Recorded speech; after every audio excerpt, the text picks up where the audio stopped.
सबसे प्यारी है, माँ तू जग में न्यारी है।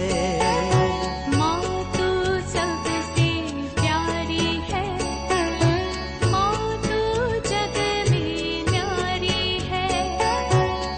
अपने आंचल में रखना, अपने आंचल में रखना, हमें वरदानों से भरना।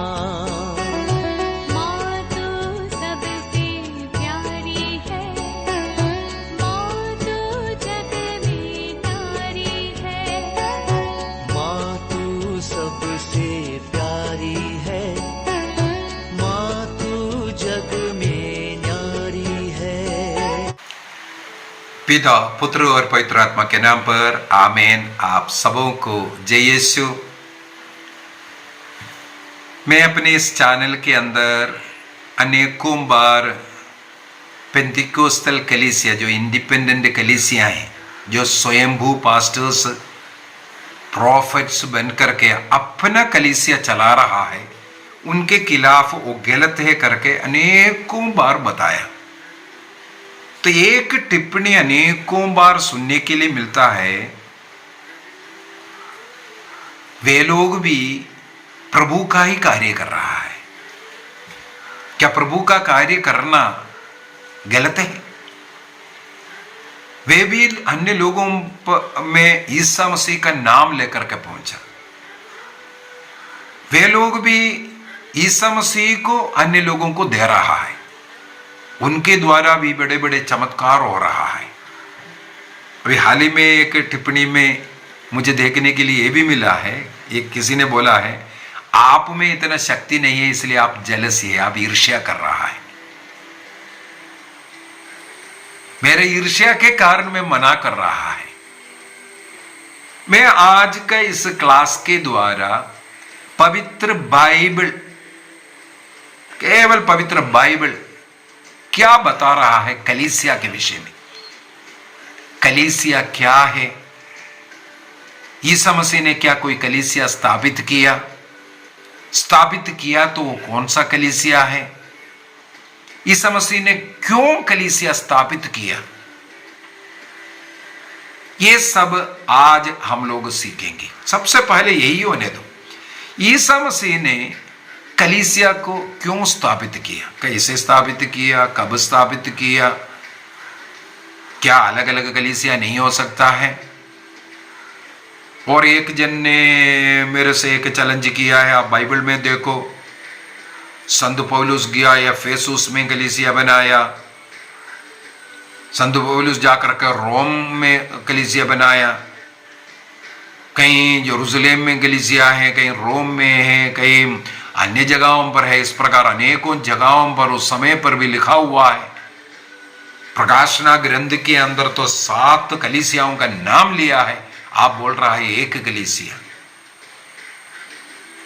ये जिसने भी ये पूछा है उनकी अज्ञानता के कारण ऐसा सवाल कर रहा है। प्रकाशना ग्रंथ का जो 7 कलीसियाओं को जो पत्र लिखा, वो कलीसिया एक कलीसिया है। 7 कलीसिया का मतलब 7 जगह का। अभी भारत देश में जो कलीसिया है उसको भारत देश की कलीसिया, रोम में अगर बैठ करके कोई बोलेगा तो बोलेगा ये भारत देश की कलीसिया है। पाकिस्तान में जो क्रिस्तीय विश्वासी है, रोम में बैठने वाला बोलेगा ये तो पाकिस्तान की कलीसिया। अमेरिका में एक कलीसिया है, जर्मनी में कलीसिया है तो जर्मनी का कलीसिया, अमेरिका का कलीसिया, रशिया का कलीसिया, ऐसा कर करके बोल रहा है। इसका मतलब रशिया में जो कलीसिया चल रहा है उसका, ये सब कलीसिया एक कलीसिया है, कैथोलिक कलीसिया। चाहे दुनिया के किसी भी कोने में हो, वो एक कलीसिया है। इसलिए बाइबल के अंदर अनेकों कलीसिया है, ये बोलना भी गलत बोल रहा है। अब ईसा मसीह ने क्यों कलीसिया की स्थापना किया? कलीसिया की स्थापना करने का क्या जरूरत था? लोग स्वयं स्थापित कर लेना था। अगर मैं अपना कलीसिया, दूसरे व्यक्ति अपना कलीसिया, ऐसे सब बना करके इंडिपेंडेंट कलीसियाएं बना करके उसके पास्टर बन करके रहना है, तो ईसा मसीह ने यह कलीसिया क्यों स्थापित किया? ईसा मसीह का कलीसिया का स्थापित करने का एक लक्ष्य है। ईसा मसीह संसार में जो कुछ कार्य किया, ईसा मसीह के मृत्यु, पुनरुत्थान और स्वर्गारोहण के बाद इस पृथ्वी पर वो टीचिंग, वो कार्य जारी रहे, इसके लिए ईसा मसीह ने इस संसार में रहते वक्त, पृथ्वी में रहते वक्त एक कलीसिया स्थापित किया। उस कलीसिया का स्थापित करने का अगर तरीका, इसके द्वारा ईसा मसीह की उपस्थिति संसार में दृश्य रूप से और संकटित रूप से, फिर से मैं रिपीट करना चाहता हूं, ईसा मसीह ने कलीसिया की स्थापना इसलिए किया, ईसा मसीह के स्वर्गारोहण के बाद भी ईसा मसीह का उपस्थिति संसार में दृश्य रूप से और संकटित रूप से रहे, इस उद्देश्य से ईसा मसीह ने कलीसिया की स्थापना की। उन्होंने जो कुछ किया है उसके वो कार्य यहां पर संसार में जारी रहने के लिए और प्रभु की उपस्थिति संसार में रहने के लिए कलीसिया का गठन किया। अब इसको देखने के लिए यदि हम लोग मार्कुस का सुसमाचार अध्याय 3, हम लोग सब जानते हैं मार्कुस का सुसमाचार अध्याय 3 के अंदर ईसा मसीह कुछ लोगों को विशेष रूप से चुनता हुआ, वाक्य 13 से अगर पढ़ेंगे वहां पर 12 प्रेरितों का चुनाव के विषय में लिखा है। वहां पर वाक्य 13 से मैं पढ़ता हूं। ईसा मसीह पहाड़ी पर चढ़े, वे जिन लोगों को चाहते थे उनको उन्होंने अपने पास बुला लिया। इसका मतलब शिष्य गणों को, है ना, बहुत शिष्य ऐसे हमें मालूम है, कई शिष्य गण ग्रुप था, तो ईसा मसीह ने उनको अपने पास बुलाए। इसका मतलब बहुत लोग आए, वे उनके पास आए। इसके बाद वाक्य 14-15, और ईसा ने उनमें से 12 को चुन लिया। सबसे पहले क्या कहा? ईसा मसीह जिन लोगों को चाहते थे अपना सेवा कार्य करने के लिए, सुसमाचार का प्रचार करने के लिए, जो मदद उनके साथ लेकर के जाने के लिए, जो शिष्य डिसाइपल बना करके उनके साथ रखने के लिए जिन जिन को चाहते थे उनको प्रभु ने सबसे पहले बुलाया। अभी उन बुलाए हुए, उन चुने हुए लोगों में से प्रभु ने 12 लोगों को फिर से अलग किया और नियुक्त किया, जिससे वे लोग ईसा मसीह के साथ रहे और ईसा मसीह उन्हें अपतुतों को निकालने का और सुसमाचार का प्रचार करने का अधिकार देकर के भेज रहा है। भेजा गया, अपस्टल, प्रेरित कहते हैं उन लोगों को। देखो, ईसा मसीह अनेकों लोगों को चुना, उनमें से 12 को प्रभु ने प्रेरित बनाया। विशेष अधिकार, जो अधिकार उन अन्य जो शिष्य समूह था उनको जो नहीं दिया, ऐसे कुछ विशेष अधिकार इन 12 को प्रभु दे रहा है। इसके बाद हम लोग आगे देखते हैं कौन कौन है, क्या है, ऐसा कर करके उन लोगों को प्रभु ने इसलिए भेजा, नियुक्त किया, कुछ विशेष कार्य उनके साथ करने के लिए। अभी उनको अलग अलग ले जाकर के उनको सिखाता था और कुछ कुछ रहस्य उन्हें समझाता था। विशेषकर हमें मालूम है पेत्रुस, याकूब और योहन को, ये 3 पवित्र बाइबल में लोग, ये तो हमारा जो कलीसिया का स्तंभ माने जाते थे। आदिम कलीसिया से शिष्य लोग, संत पौलुस कहते हैं, इन्हें स्तंभ मानते थे। इन तीनों को कई काम का गवाह, विटनेस बना करके केवल उन्हें 12 लोग तो था लेकिन 12 को नहीं लेकर के गए। उदाहरण के लिए ईसा मसीह का जब रूपांतरण हुआ, ट्रांसफिगरेशन, उस समय पर ईसा मसीह ने इन 3 लोगों को लेकर के गए। जहां पर सभाधिकारी का, जयरूस का बेटी को मर गया था, उन्हें जीवन दान देना था, उस समय पर भी ये 3 लोगों को, ऐसा कई जगहों पर हम लोगों को मालूम है ईसा मसीह इन 3 लोगों को विशेष रूप से लेकर के गए। इसके बाद मत्ती के सुसमाचार उसके अध्याय 16 के अंदर यीशु मसीह एक सवाल किया, मैं कौन हूं, लोग क्या कहते हैं। तो कौन कौन क्या क्या कहते हैं इसके विषय में शिष्य लोग बोलने लगे। तब प्रभु यीशु मसीह तुरंत एक सवाल और करते हैं, तो तुम लोग क्या कहते हैं मैं कौन हूं। मैथ्यू चैप्टर 16 वर्स 16 हमें मालूम है, पेत्रुस तुरंत उत्तर देते हुए कहते हैं, आप मसीह है, जीवंत ईश्वर के पुत्र है। आप मसीह है। जो पुराने विधान में जो अभिषिक्त व्यक्ति के विषय में जो लिखा हुआ है वो मसीह आप है, जीवंत ईश्वर का पुत्र, इस संसार को मुक्ति देने वाला आप है। इसकी घोषणा पेत्रुस कहते हैं। उस समय पर ईसा मसीह ने क्या कहा, यह है बहुत बड़ी बात है। वहां पर प्रभु कहते हैं, सिमोन योनस के पुत्र तुम धन्य हो, क्योंकि किसी निरे मनुष्य ने नहीं बल्कि मेरे स्वर्गीय पिता ने तुम पर प्रकट किया है। मैं कौन हूं कर करके जो तुमने जवाब दिया वो मेरे पिता ने तुम पर प्रकट किया। इसका मतलब बारह को तो प्रभु ने चुना, उनमें से 3 को फिर से अलग किया और उनमें एक व्यक्ति को पिता प्रकट कर करके पुत्र के विषय में प्रकट किया। इसलिए आगे प्रभु कहते हैं, मैं तुमसे कहता हूं तुम पेत्रुस अर्थात चट्टान हो, और इस चट्टान पर मैं अपनी कलीसिया बनाऊंगा। अधोलोक के फाटक इसके सामने टिक नहीं सकता। मैं तुम्हें, ध्यान से सुन लीजिए, मैं तुम्हें अर्थात पेत्रुस को स्वर्ग राज्य की कुंजियां प्रदान करूंगा। तुम पृथ्वी पर जिसका निषेध करेगा स्वर्ग में भी वो निषेध होगा। तुम पृथ्वी पर जिसका सहमति देगा, अनुमति देगा, वो स्वर्ग में भी अनुमति रहेगी। देखो, तुम्हें स्वर्ग राज्य की कुंजी माने अधिकार। इसका मतलब शिष्यगण, उनमें से 12 को चुनना, उनमें से 3 को अलग करना, उनमें से पेत्रुस को कलीसिया का मुखिया बना करके कहते, तुम पर मैं अपना कलीसिया बनाऊंगा। लूकस का सुसमाचार उसके अध्याय 22 वाक्य 31-32 को अगर हम पढ़ेंगे, Luke chapter 22 verse 31-32, Simon Simon, शैतान को तुम लोगों को गेहूं की तरफ फटकने की अनुमति मिली है।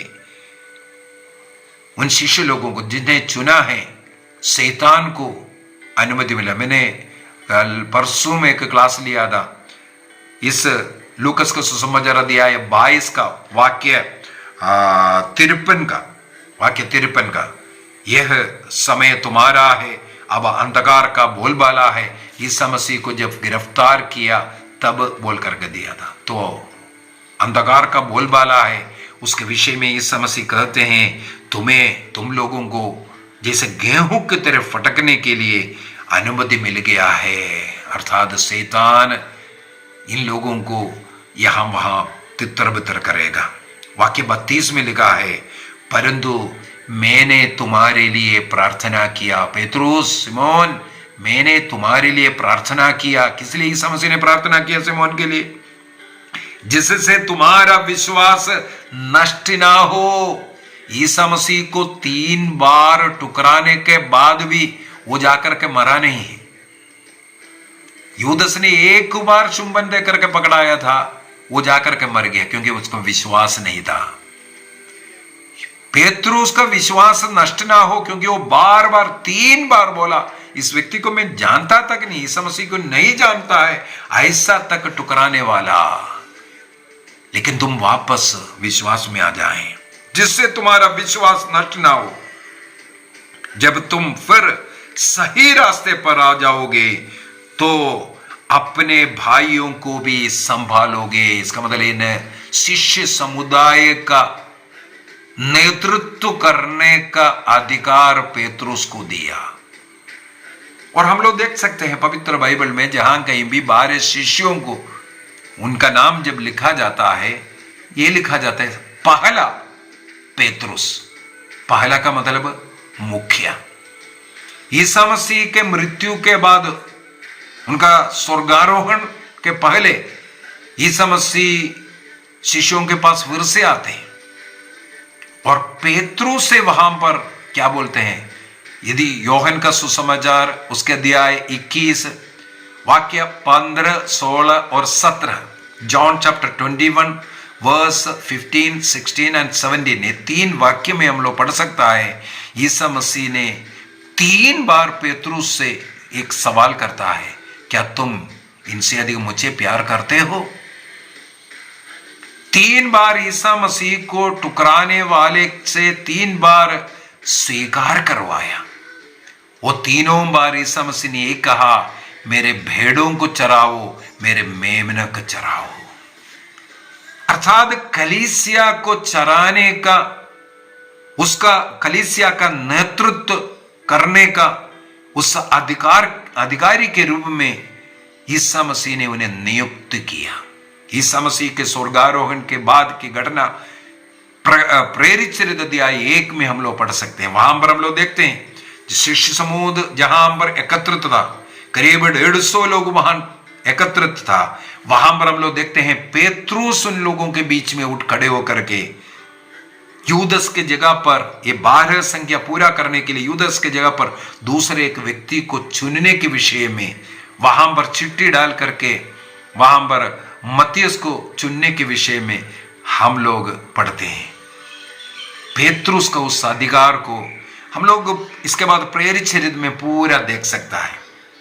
कई लोग बोलते हैं नहीं, पौलुस बड़ा है करके। ये पेंटेकोस्टल कलीसिया ने पेतरुस को हटा करके उस स्थान पर पौलुस को रखना चाहते हैं।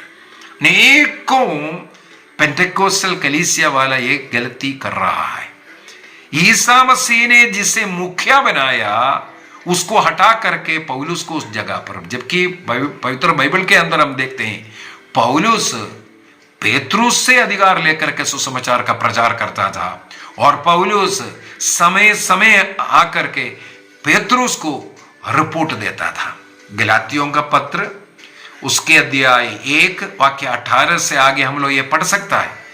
पेतरुस के पास जाकर रहना और रिपोर्ट देने के लिए जाने के विषय में सब स्वयं संत पौलुस लिखते हैं। और स्वयं संत पौलुस लिखते हैं पेतरुस, योहन और याकूब इन्हें कलीसिया का स्तंभ मानते थे, जिसके विषय में ऐसा लिखने वाला व्यक्ति क्या पेतरुस के खिलाफ उनसे बड़ा है कर करके कभी बोलेगा? कहीं सोचेगा नहीं।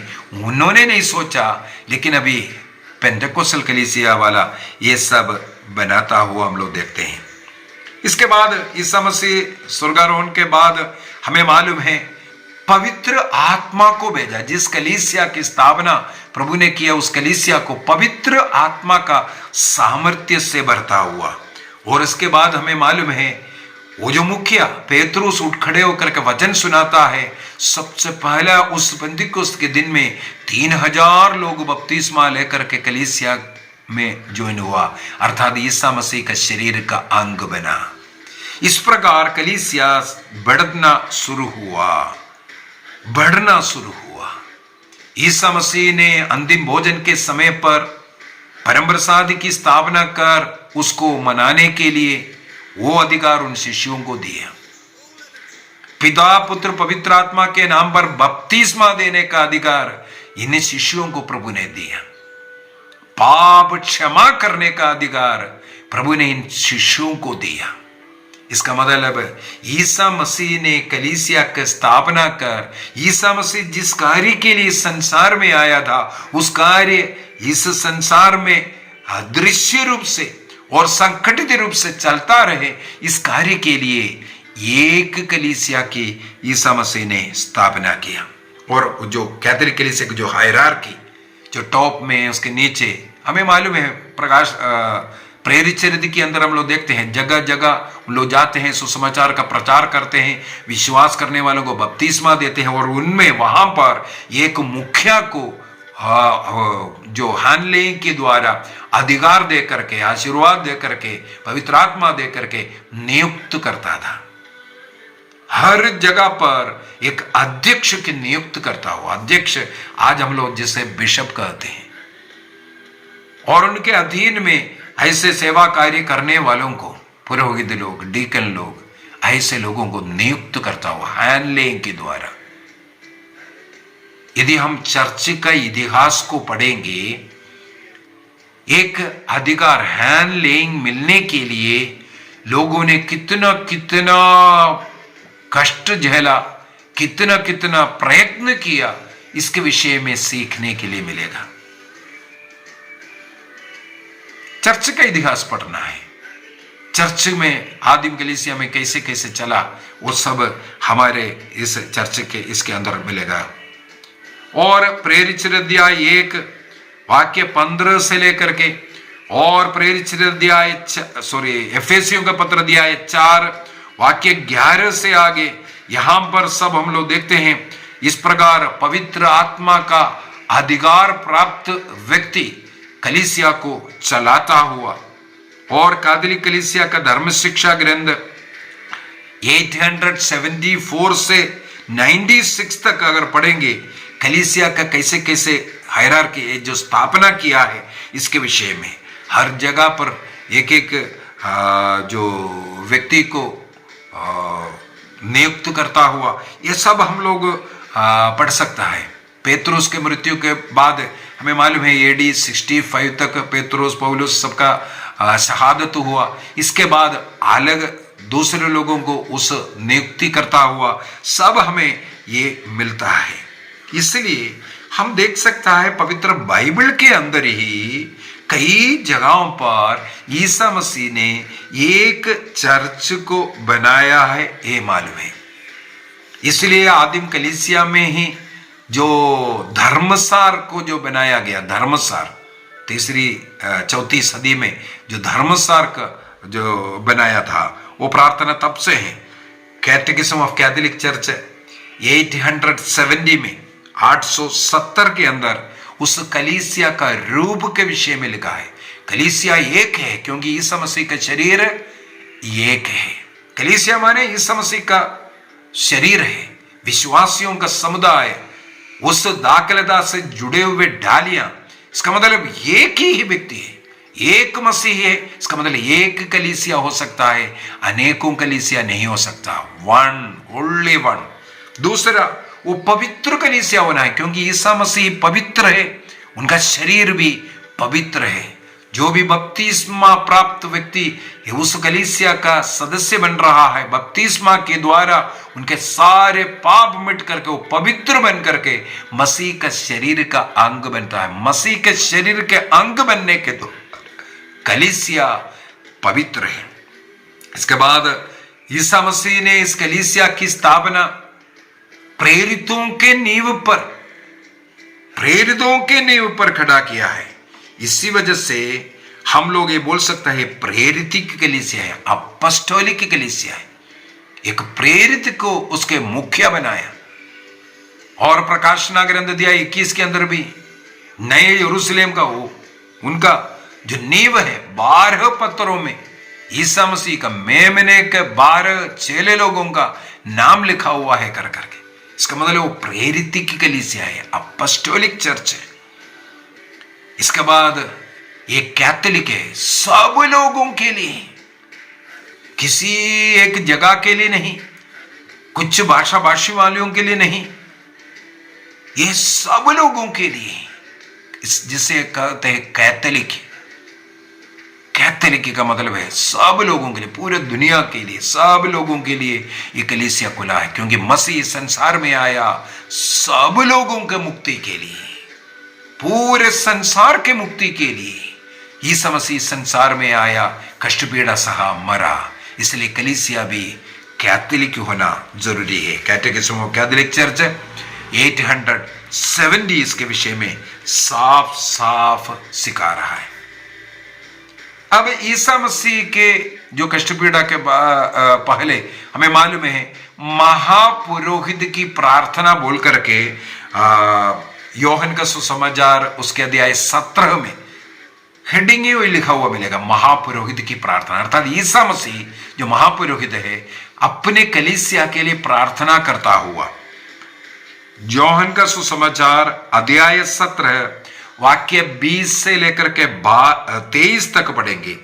जॉन चैप्टर 17 वर्स 20 से लेकर के 23 तक ईसा मसीह ने ऐसे टुकड़े टुकड़े होने वाला और अपने अपने नाम पर बनाने वाला इंडिपेंडेंट कलीसिया को मद्देनजर रखते हुए वो प्रार्थना वहां करते हैं, पिता ये सबके सब एक हो जाए जैसे हम एक है, पिता पुत्र पवित्र आत्मा तीन व्यक्ति होकर के वो एक ईश्वर है। जिस प्रकार हम एक है, जैसे तू मुझ में है और मैं तुझ में, जिस प्रकार हम एक है ये सब के सब एक हो जाएं। ईसा मसीह ने कहीं भी प्रार्थना नहीं किया ऐसे ऐसा टुकड़ा टुकड़ा चर्च बनने के लिए, individual church, independent church. Church एक है। ईसा मसीह ने जो कलीसिया बनाया वो कैथोलिक कलीसिया के अलावा कोई चर्च नहीं हो सकता। ईसा मसीह की योजना के अनुसार, ईश्वर के योजना के अनुसार एक ही चर्च है। वो चर्च ईसा मसीह के द्वारा बनाया हुआ, प्रेरितों के नींव पर बनाया हुआ, जिस चर्च का मुखिया पेतरुस है उस चर्च को ईसा मसीह ने बनाया। अन्य लोगों के लिए प्रभु प्रार्थना करते हैं ये सबके सब एक हो जाए, इस कलीसिया में जुड़ जाए। उसी प्रकार योहन का सुसमाचार अध्याय 10 वाक्य 16 के अंदर ईसा मसीह प्रार्थना करते हैं, ये जो झुंड है विश्वासियों के समुदाय, ये भेड़े तितर बितर हो गए, यहां वहां टुकड़ा टुकड़ा हो गया, कुछ न कुछ बोल करके झगड़ा कर करके अलग अलग अपना कलीसिया स्थापना कर करके अपना झुंड को लेकर के बैठा है। मेरा कलीसिया, मेरा कलीसिया, ऐसा कई लोग बोलते मेरा कलीसिया। मेरा कलीसिया नहीं है, ईसा मसीह का एक कलीसिया। इसलिए जॉन चैप्टर 10 वर्स 16 के अंदर प्रभु प्रार्थना करते हैं, एक झुंड और एक गडरिया। इसलिए ईसा मसीह ने एक कलीसिया की स्थापना किया ताकि एक झुंड होना चाहिए, अनेकों झुंड नहीं, और एक गडरिया। इसलिए संत पापा के अधीन में, पोप के अधीन में पूरे विश्व का कैथोलिक कलीसिया एक बनकर के रहता है। इसे कहते हैं एक झुंड और एक शेपर्ड। ईसा मसीह ने प्रार्थना किया जॉन चैप्टर 10:16। इसका मतलब अलग अलग कलीसिया बन करके अलग अलग सिखाना ईसा मसीह का, ईश्वर का योजना के खिलाफ है। अब संत पौलुस क्या कहते हैं? कुरिन्थियों का पहला पत्र अध्याय 12 वाक्य 12 से 27 तक पढ़ना, पूरा पैराग्राफ पढ़ना। फर्स्ट कुरिन्थियंस चैप्टर 12 वर्स 12 to 27 और एफेसियंस चैप्टर 4 वर्स 4 to 6। एफेसियों का पत्र अध्याय 4 वाक्य 4 से 6 तक। वहां पर साफ साफ ईसा मसीह संत पौलुस सिखाता है ईश्वर का, ईसा मसीह का एक शरीर है। उस शरीर को हम लोग टुकड़ा टुकड़ा नहीं कर सकता।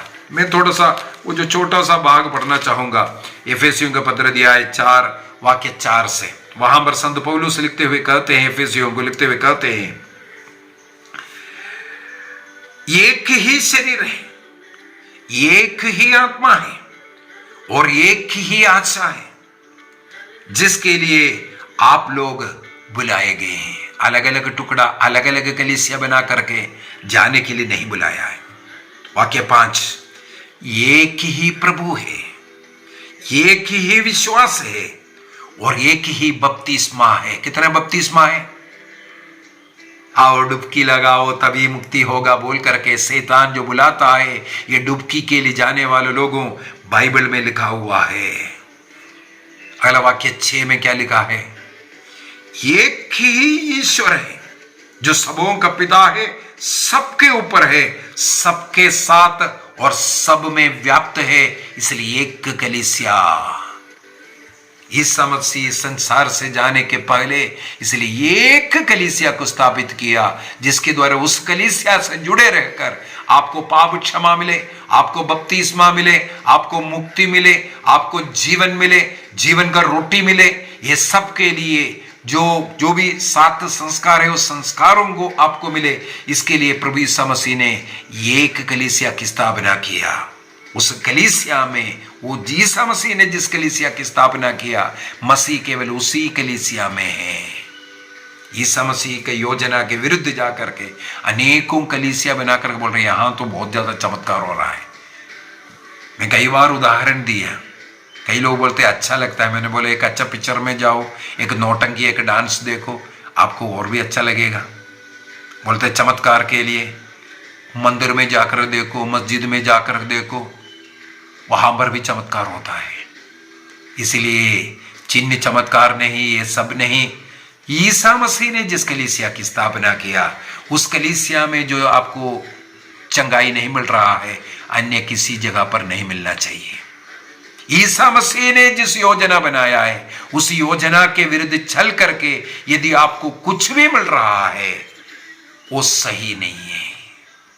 ईसा मसीह ने एक कलीसिया की स्थापना किया, उस कलीसिया मसीह का शरीर है। इसलिए बोला एक ही शरीर है, एक ही प्रभु है, एक ही ईश्वर है, उसको टुकड़ा मत कीजिए। वाक्य 3 को 2 से थोड़ा पढ़ना पड़ूंगा। आप पूर्ण रूप से विनम्र, सौम्य तथा सहनशील बने रहे, प्रेम में एक दूसरे को सहन करें। जब तक आप में विनम्रता नहीं है, सौम्यता नहीं है, सहनशीलता नहीं है, आप उस कलीसिया में जुड़े नहीं रह सकता। अगला वाक्य 3 में, शांति के सूत्र में बंध कर उस एकता को बनाए रखने का प्रयत्न करते रहो। 40,000 टुकड़ा में कहां एकता है? मार्टिन लूथर 16वीं सदी में कैथोलिक चर्च से अलग हुआ, पुरोहित कैथोलिक पुरोहित। उनके जीवन में रहते ही, उनके जीवित रहते ही उनके साथी लोग उन्हें छोड़ करके अपना अलग कलीसिया बनाया। बहुत दुखी होकर के पश्चाताप कर करके उनका मृत्यु हुआ। उन्होंने पहले सोचा मैं सही कर रहा हूं, हाँ कलीसिया में जो गलतियां चल रहे उसके खिलाफ आवाज उठाना चाहिए, उठाना चाहिए। और कलीसिया स्वयं उनको जवाब दिया, हाँ हे कलीसिया में गलत चल रहा है, इसमें सुधार होगा। लेकिन अपना कलीसिया बना करके अपना कमाई, अपना देखने वाले, अपना नाम कमाने के लिए जो कार्य कर रहा है, उनको फिर उसके बाद दुख भोगना पड़ेगा। इसलिए यहां पर लिखा है, शांति के सूत्र में बने रहकर एकता को बनाए रखने का प्रयत्न करते रहे, जिसे पवित्र आत्मा प्रदान करता है। ईसा मसीह ने पेंतिकोस्त के दिन में पवित्र आत्मा को जो भेजा, जिस कलीसिया पर पवित्र आत्मा उतराया, जिस कलीसिया को 2000 वर्षों से पवित्र आत्मा चला रहा है, एक गडरिया, एक झुंड बन करके यदि इस कैथोलिक कलीसिया पूरे दुनिया में रह रहा है, इसके पीछे का कारण है पवित्र आत्मा ही इस कलीसिया को संचालित कर रहा है। इस कलीसिया के अलावा कोई और कलीसिया नहीं हो सकता। इसलिए मैं अपने टॉक के अंदर बार बार बोल रहा है, अन्य कलीसिया में मत जाइए।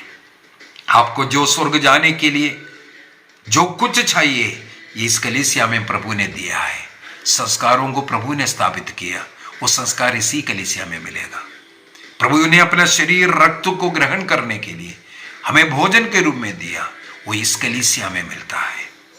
पाप स्वीकार संस्कार प्रभु ने जो अधिकार दिया, वो इस कलीसिया से मिलता है। इस प्रकार हमारे आध्यात्मिक, भौतिक जो भी जरूरत है, जन्म से लेकर के मृत्यु तक के लिए जो कुछ जरूरत है, ईसा मसीह का शरीर, ये दृश्य, ये कलीसिया इस भूमि में, इस पृथ्वी पर जो दृश्य एक कलीसिया ईसा मसीह ने स्थापित किया, जो संकटित रूप से, जो हायरार्की के लिए जो चल रहा है, सबसे ऊपर संत पापा इसके बाद बिशप का मंडली, इसके बाद पुरोहितों का, इसके बाद हम विश्वासियों का मंडली, इस प्रकार संगठित रूप से, दृश्य रूप से जो दिख रहा है, वो कैथोलिक कलीसिया में हमें विश्वास करना है। आखिर में यही बोलूंगा, इसी कलीसिया के द्वारा ही हमें मुक्ति संभव है।